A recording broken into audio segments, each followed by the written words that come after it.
Bendiciones para todos, amados hermanos. Hoy vamos a estudiar lo que es el Salmo 20. Vamos a leerlo verso por verso y comentamos. Entonces, lo primero que hay que entender es que el Salmo 20 es una oración del rey David pidiendo ayuda por otros. En los salmos anteriores, lo que normalmente David hacía era interceder, hablar sobre él, sobre sus procesos, lo que él quería, la salvación que había recibido de parte de Dios, sus problemas, etc. Pero en este verso cambia la temática y ya David no está hablando en primera persona, sino que está hablando en segunda persona. Es decir, David está solicitando ayuda a favor de otros. No hay una cosa tan poderosa que cuando tú oras para que Dios intervenga en la vida de otros. Esas oraciones son oraciones sin egoísmo. En esas oraciones, tú estás apelando a Dios. Tú estás presentando tu oración para que Dios interceda de manera favorable en la vida de una persona, un país, una ciudad, etc. Y de eso se trata el Salmo 20. En este caso, ya David estaba un poco viejo y no podía ir a las batallas que tenía Israel con otras naciones y tenía que quedarse en el palacio real. Entonces David lo que hacía era orar, interceder por su batallón, por los guerreros de Israel, para que Dios le concediera las victorias. Él no se queda sin hacer nada, sino que interviene. O sea, tú tienes que buscar la manera, tú tienes que utilizar todos los medios que están a tu alcance cuando tú hay un plan que se tiene que ejecutar. No por el hecho de que tú no puedas ir a la batalla, significa que tú te tienes que quedar con la mano tranquila y mirar para otro lado. David no podía ir a la batalla, pero sí intercedió. Hay que interceder, hay que orar por los demás, orar los unos por los otros. Y eso demuestra mucha madurez y demuestra que nosotros estamos intercediendo por la voluntad de Dios, no utilizar a Dios como si fuera una piñata. La mayoría de las veces nosotros ponemos a Dios como si fuera una piñata. Déjame darle para ver qué yo le saco para mí. Entonces yo siempre digo eso. eh, Puede que se malinterprete, puede que no, pero a veces uno se vuelve tan egoísta que uno piensa como que Dios está ahí esperando que tú le des un bazucazo para que la piñata se rompa, para tú sacar lo que tú quieres. No, eso no funciona así. Todos nosotros debemos orar los unos por los otros, buscando los intereses del reino más que los intereses particulares. Más que los intereses particulares. Recuérdense que nosotros somos una comunidad, nosotros somos un cuerpo, nosotros estamos interconectados en Jesús. Todos estamos interconectados, no importa la denominación, no importa la denominación. Evidentemente tú vas a orar primero por la congregación donde tú estás, que tu vínculo más cercano con el pueblo de Dios, ya sea en tu casa, ya sea en el templo, donde tú te desenvuelvas con un grupo de personas que tienen los mismos intereses. Entonces vamos a leerlo. Vamos a empezar por el verso 1. Dice, que el Señor te responda en el día de la angustia, que el nombre del Dios de Jacob te ponga en alto. ¿Qué está diciendo David? Que Dios te responda en el día de la angustia, o sea, en el día del problema, en el día de la aflicción. A veces Dios diseña problemas, diseña dificultades para que tú te acerques a Él. A veces nosotros pasamos procesos en nuestra vida que Dios ha diseñado para que nos acerquemos más a Él. Cuando nosotros estábamos en el jardín del Edén, cuando todos estábamos ahí, encarnados en la figura de Adán y Eva, nosotros estábamos en un estado elevado. Dios estaba cerca, cerca, hasta el punto, la cercanía con Dios era tanta que cuando Adán escuchaba la voz de Dios, la escuchaba desde su interior. Fíjese que cuando peca, escucha la voz desde afuera, no de nivel interno, y por eso se asusta. Es porque Dios estaba tan cerca de nosotros que la voz que nosotros escuchábamos era algo interno en nosotros. Pero Dios es tan bueno que después de la caída del Edén, Dios establece mecanismos para que nosotros podamos para mantener la cercanía con nosotros. Y por eso es que vienen los procesos. Y por eso es que vienen los días de angustia. Por eso es que vienen los días de tribulación. Porque cuando nos estamos alejando mucho de Dios, Dios crea cosas para que volvamos a Él. Por eso es que David dice, el Señor te responde en el día de angustia, un plan diseñado para que tú regreses a Él. Y dice que el nombre del Dios de Jacob te ponga en alto. ¿Qué significa el nombre del Dios de Jacob? Fíjense, ¿por qué David, la pregunta que tenemos aquí, ¿por qué David apela al nombre de Jacob? No apeló al nombre de Abraham, etcétera, ni al nombre de Jacob, porque Jacob vivió muchas tribulaciones. O sea, Jacob desde el vientre de la mamá, desde el vientre de su mamá, está teniendo problemas. Tirijala con Esaú. Sale del vientre. Después viene el problema por el asunto de la bendición. Y Esaú lo quiere matar. Sale otra vez. Tiene que salir de su casa. Se va a la casa de un familiar de Labán. Y ahí Labán hace y deshace con el pobre Jacob. Le pone una esposa que no era. Tiene que trabajar por la que sí era. Le paga mal. Le roba. Le ajustó el salario 800,000 veces porque Labán no quería que Jacob creciera.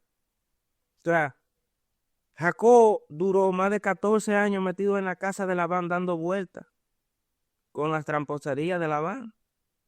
Sale de ahí, sale de la casa de Labán y entonces viene y ahí se encuentra el problema con su hermano. Entonces viene la pelea con el ángel.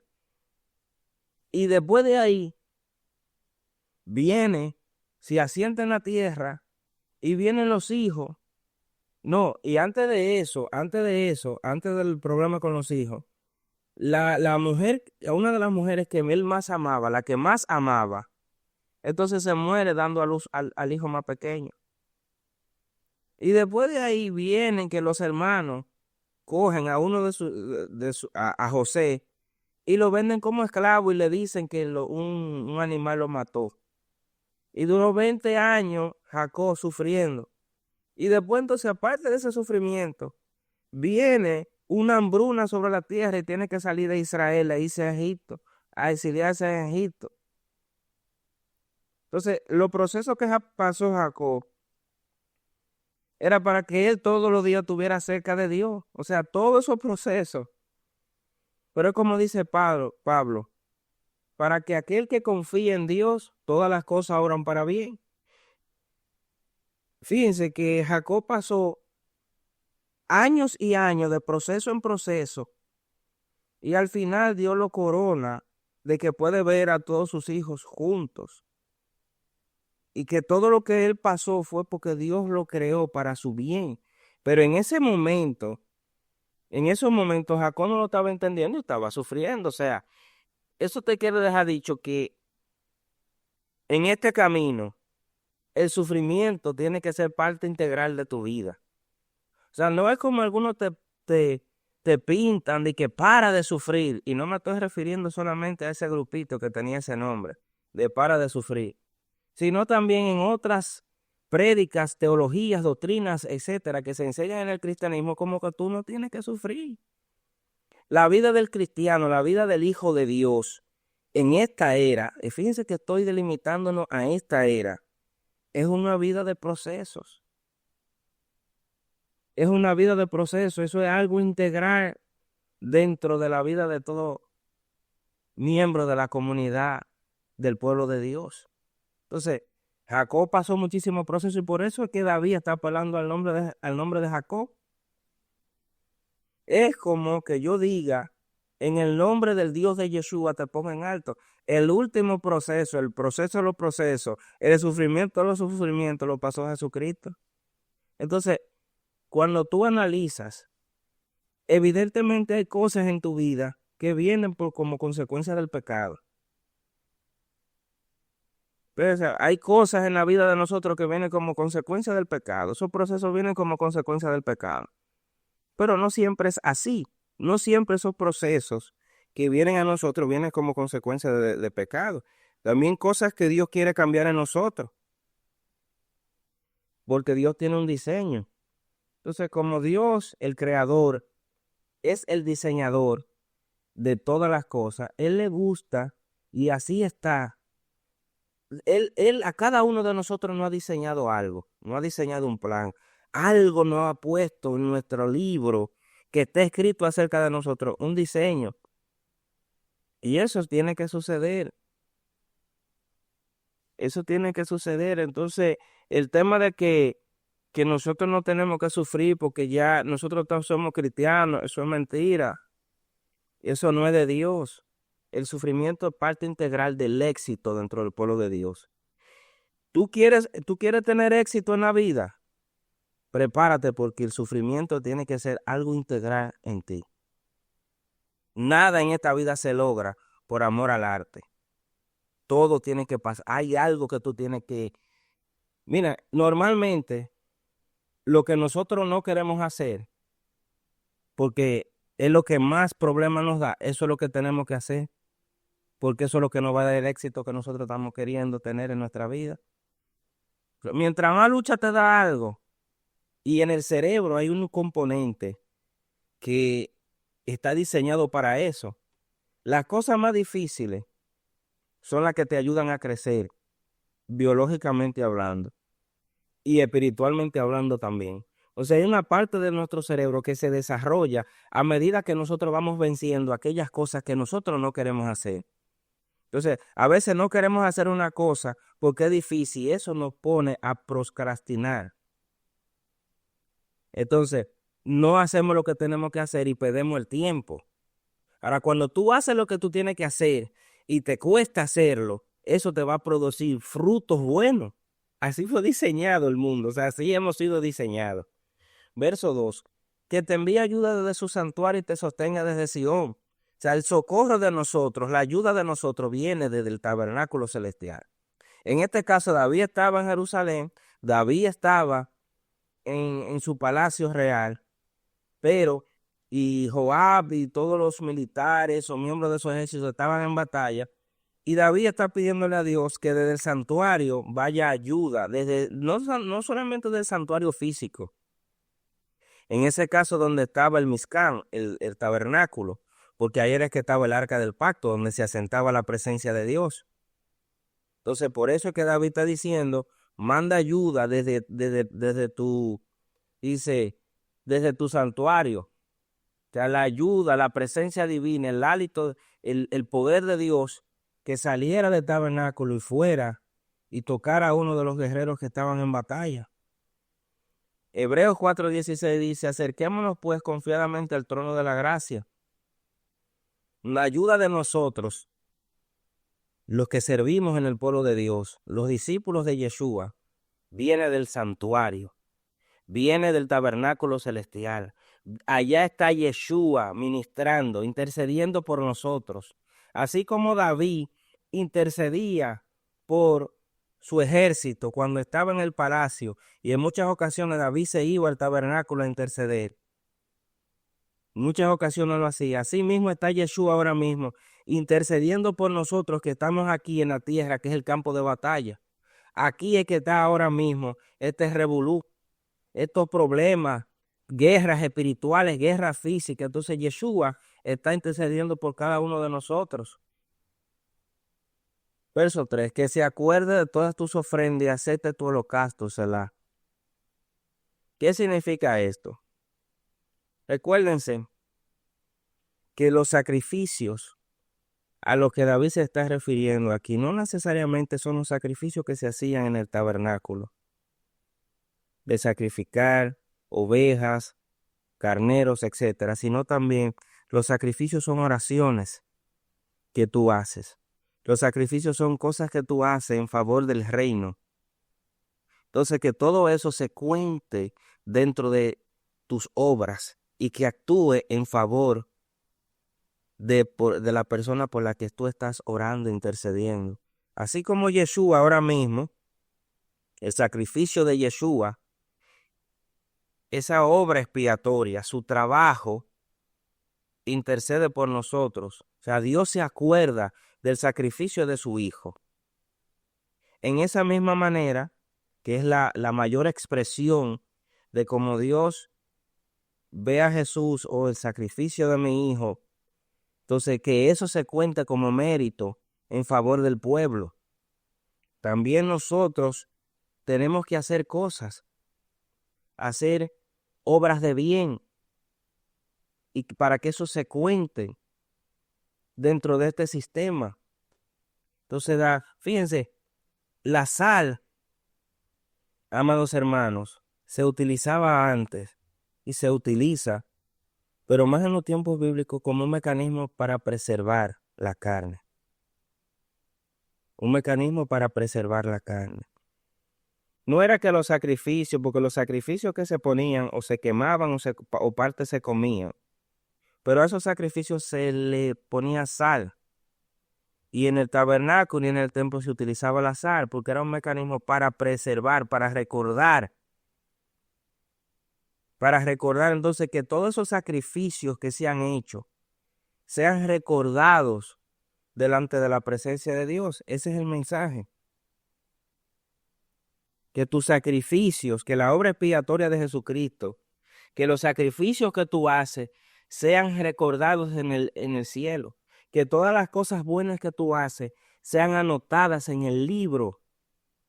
En el libro, miren, a veces todo se mira desde el punto de vista de la salvación, pero también hay otra parte que tiene que ver contigo, que tiene que ver con las cosas que tú haces por la intención con la intención correcta que tú tienes o debería tener.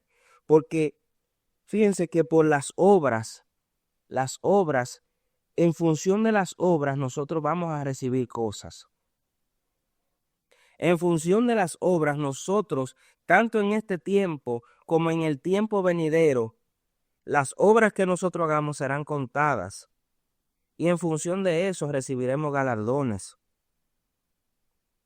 Por eso es importante considerar el tema de las obras. No siempre mirar todo, como que todo enfrascar en el punto de vista de la salvación. Claro, la salvación es lo primero. La salvación, que es lo que vamos a recibir aquellos que confiamos en Jesucristo, que confiamos en Dios. Fíjense que la salvación será un evento puntual en el futuro. Ahora mismo nosotros estamos en el camino, pero a ti te van a salvar. Es en un punto en específico, en el tiempo, en el futuro. ¿Cuándo? Cuando ven el juicio y algunos serán echados en el lago de fuego y otros pasarán a la vida eterna. Eso es un evento puntual en el futuro. Mientras tanto, nosotros tenemos que aquí caminar, preservar, perseverar en el camino. Y de eso se trata, no es simplemente de que yo creo en Jesús y ya yo estoy salvo. No, eso se enseña, eso son teologías falsas. Entonces, todo lo que nosotros hagamos será contado y Dios recuerda y ve todo lo que nosotros tenemos. Y a veces Dios actúa en favor de nosotros por muchas cosas buenas que hicieron nuestros padres o que estamos haciendo nosotros. Verso 4, que te conceda conforme al deseo de tu corazón y cumpla todos tus planes. No es que Dios, tú le pides una cosa y te le va a dar. Si los planes y tus deseos van conforme al diseño de Dios, evidentemente eso se va a materializar. Entonces, cuando tú pidas al Padre en el nombre de Yeshua, si los planes, si lo que tú le estás pidiendo a Dios va conforme a sus planes, a los deseos de Él, Él te lo va a conceder. Pero si eso no va conforme a sus planes, no te lo va a dar. Y si tú insistes en eso, en muchas ocasiones Él te lo da, pero atente tú a las consecuencias. Porque a veces nosotros insistimos tanto en algo, Dios no nos lo da, y creemos, porque también se enseña por ahí que tú tienes que pedirle a Dios como que Dios te tiene que dar la cosa obligada. Y eso no funciona así. Y en muchas otras veces Dios nos la da, pero tenemos que pasar unos procesos para que podamos entender que eso que estábamos pidiendo no era conforme a la voluntad de Dios. Entonces siempre cerciórate de lo que tú le pidas a Dios sea conforme a la voluntad de Él. Verso 5. Nos alegramos en tu salvación y en el nombre de nuestro Dios alzaremos bandera.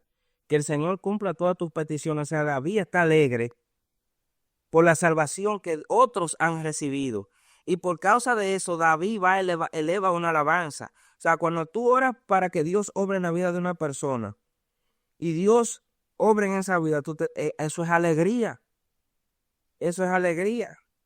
Cuando tú oras por un hermano o por una persona que no es hermana tuya, sino para que la salvación llegue a la casa de un impío, para que el conocimiento y la revelación de Dios llegue a una casa de una persona que no pertenece todavía al cuerpo del Mesías. Tú estás orando para que Dios obre en la vida de esa persona y esa persona viene, eso es un gozo.